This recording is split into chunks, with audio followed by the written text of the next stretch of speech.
Hey everyone, this is Kyle from Genki Gamers, and in the video today, I'm going to be showing you gameplay of the Enforcer build that got me into Nightmare League.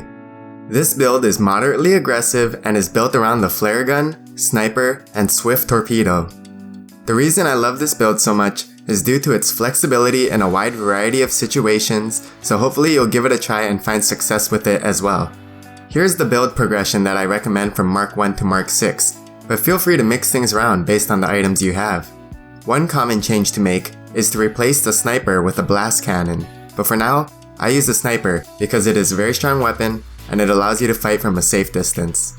The main idea of this build is to use your sniper and swift torpedo to hit targets from far away. As your opponents get closer to you, hit them with a flare gun while continuing to run to safety. If an enemy such as a speeder gets close to you and your teammates, hit them with a frost blaster to practically guarantee that they take damage. Lastly, if you're ever in danger of taking a lot of damage, activate your Tesla shield and continue to retreat to safety. This is not a short-range fighting build, so remember to keep your distance from your opponents as much as possible. In my honest opinion, the primary weakness of this build is that it requires a good amount of your damage to come from the swift torpedo, which requires a lot of practice and can be difficult to land against faster ships. However, I still recommend sticking with this weapon because it allows you to hit targets from across the map and can still deal damage when a wave is in your way blocking a clear shot from your other weapons. Now, let's jump into the first gameplay. I start this match off by rushing towards the center area. I pretty much always fire my torpedo in that area because I feel like there's a high chance of landing it, but this tunnel is also a good spot. I'm going to fire my torpedo again in the same hallway because I hit someone the first time, so I figure I might be able to hit them again. Right now, our team is coming together to control this middle area, which is very important on this map because it forces your opponents to fight you from a bad position in one of the narrow pathways. Around this point in the game, when you first start fighting, I'm really focused on keeping track of where on the map their players are.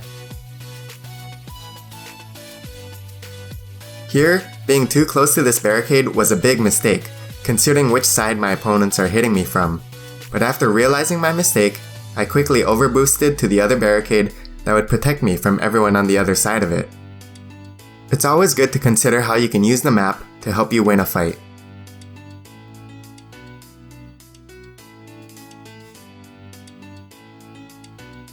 Now that I see an opponent losing health and separated from their team, I'm going to boost over to take him out first.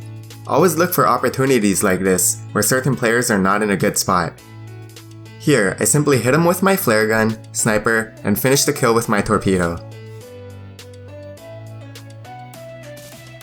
At this point, I just regroup with my team to help end the game. If possible, you always want to start off with your flare gun because it will increase the damage of your sniper. Also, it does damage over time, so of course you want to get the timer of that going first. Anyways, that just about does it for this round. Moving on to the next game, we have a match where the other team has a fixer and we don't. In matches like this, the last thing you want to do is to trade damage and let the enemy fixer heal up their team. Our team starts off with some aggressive moves to try and brute force our way into a big fight, but it is very easy for them to retreat in the other direction on this map. After a bit of fighting, I started to feel like we were taking too much damage while they were healing up the damage we were dealing, so I decided to try flanking their team from the other side.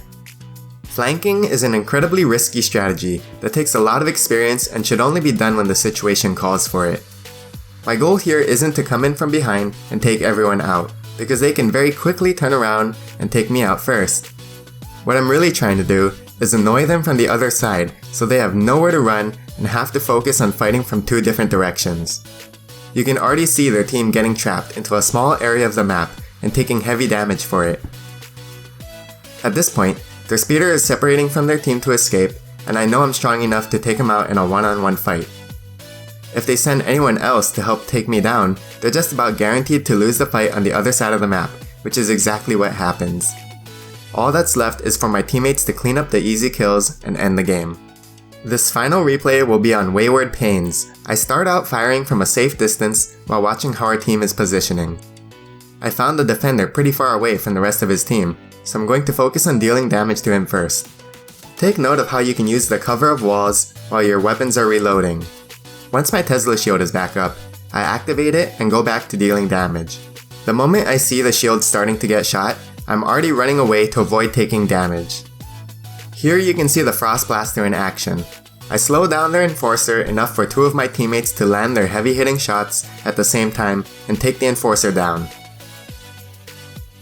As I move on to help my team, I hover around the center as I try to decide who to help out first. I already have 2 teammates fighting the shooter to my left, so I decide to help my teammates that are straight ahead. I was able to catch this Enforcer from behind, leading to an easy second kill. At this point, all that's left is to finish the final kills and take the win. Thanks for watching. Let me know in the comments below what ship you would like to see builds for next. And if you're new to this channel, subscribe for more Battle Bay videos.